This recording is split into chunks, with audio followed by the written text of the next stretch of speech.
this wouldn't be possible without the help of many, many individuals, right? What we're doing here. And Jim Sargent is one of our co-chairs. He's with the Bush School, and you are responsible partly for what we're experiencing here in Seattle. Talk to me about the work that you're doing with counseling and why this organization is so important to what you do. Absolutely. So there are a lot of people making this happen.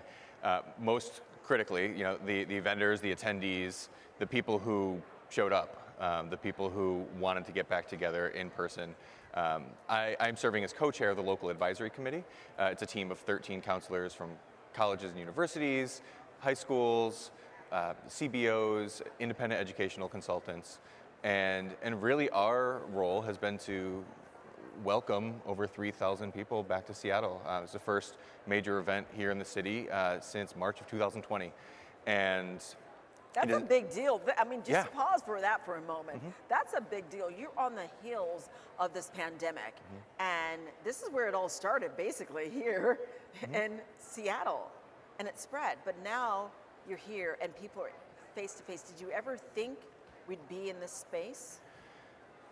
Yeah, I think it became clear, as vaccines became available and conditions started to change earlier this year, that it would be possible for us to do this safely, to get back together, to connect with friends and colleagues who we haven't seen in so long, to get off screens. I haven't opened my laptop in 4 days, and it's been a dream.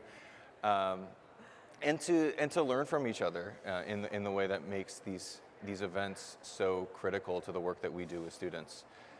So this summer, once we started doing the walkthroughs of the convention center, beginning to plan for the big welcome of NACAC members to Seattle, it was full steam ahead, and we've known since this summer we were ready to do this, and could not be more pleased with how it's gone. It's been so great to see everyone.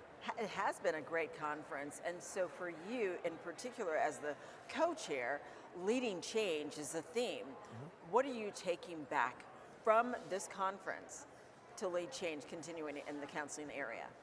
Yeah, the opportunity, I think that the work we do here at NACAC is what allows us to take the work that we do within our institutions and contribute to changing education, and nationally and globally.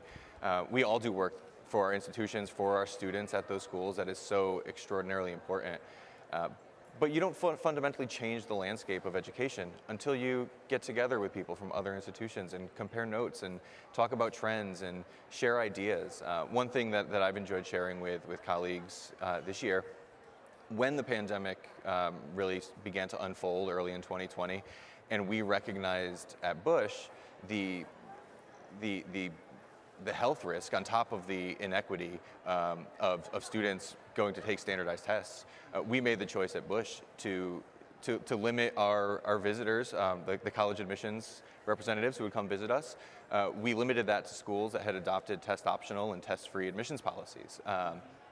And that's something that I think allowed our students to understand that there are great options for them that aren't asking them to risk the health of themselves and their communities and their loved ones, and sharing with colleagues here at NACAC that secondary counselors are empowered to really change the way that college admissions works, to stand up for equity, to stand up for the health of our schools and our communities, and let students see that they too have agency and have real power in this process.